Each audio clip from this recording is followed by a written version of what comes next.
easy to tell when an extrovert is angry with you. The ability to express their frustration comes a little more easily to them. Introverts are more likely to try and hold their anger in, but anger isn't easily contained and will leak out in other forms. But eventually, if introverts don't manage their anger effectively, they can explode, much to the surprise of the people around them. Hi, I'm Samantha Mackay, lead trainer at Truity, and today I want to help you spot the signs that an introvert is angry. You may find this useful for understanding the introverts in your life, or to simply make the link between your own actions and feelings. And if you aren't sure you're an introvert, head over to truity.com/typefinder to take our free assessment. Now, first a word on anger. Anger itself is a very useful feeling. It connects us to our personal power. It helps us stand up for ourselves, to set clear boundaries, and let someone know what is and isn't okay with us. Anger in itself isn't bad, but people can do bad things when they're feeling angry if they don't know how to manage or channel their anger effectively. And I'm going to give you some suggestions on how to do that shortly. But first, let's look at some of the signs that an introvert is angry. Now, the first sign is it's noisier than usual.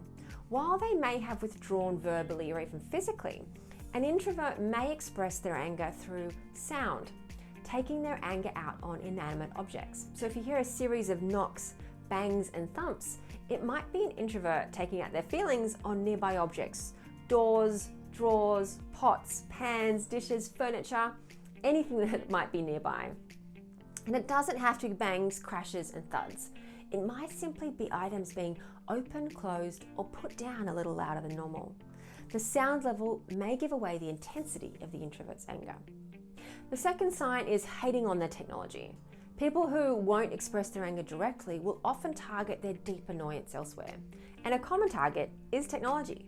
When our services and devices suddenly seem excessively slow or glitchy, the introvert can ignite in impatient irrationality, convinced their laptops, phones, printers, and smart appliances are conspiring against them.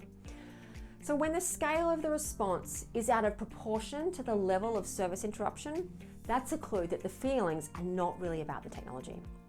Now, the third sign is when they become very pessimistic. When anger is repressed, it leaks out in some form, and for some, that's stubbornness or passive aggression. But for others, they project that anger onto the fabric of reality as a whole, which sounds very intuitive. Their worldview will suddenly turn gloomy, regardless of the subject matter. And this will be dramatically different from their usual reactions, and a good way to spot something is amiss. The fourth sign is overreacting to small setbacks. It's hard to hold anger in, and so when something small goes amiss, or even just a small disappointment, and an introvert overreacts with their verbal and non-verbal responses, that's a sign, something to investigate. Now, the fifth sign is they withdraw to a private space. Angry introverts can be easily stimulated by too much social contact, so they may seek to isolate themselves from everyone else in the house or the building. But they won't necessarily leave altogether, as they could reveal how they really feel. And finally, they can become overly independent or self-sufficient. Introverts can become disillusioned with the upsetting incidents, leaving them feeling slighted, overlooked, or mistreated. And they can respond to this turbulent emotional state by becoming fiercely independent, insisting on doing everything themselves, even if they are overburdened and could benefit from some assistance. So when you notice your anger leaking out, it's time to start practicing healthy ways to manage and channel your anger. Firstly, label your feelings, whether it's frustration, disappointment, irritation. Giving it a name helps make it more conscious. And anger is a very physical experience, so if it's overwhelming you, find a way to physically release some of that energy. A really easy way is to grab a pillow and either yell into it 3 times or hit it for a few minutes. Or you go for a run, to a spin class or a boxing class, or you can even get creative, making some form of art to help release your feelings. Then start to investigate what was behind your anger. Is there a need going unmet? Has someone crossed an important boundary or value, or has a deeper hurt been triggered?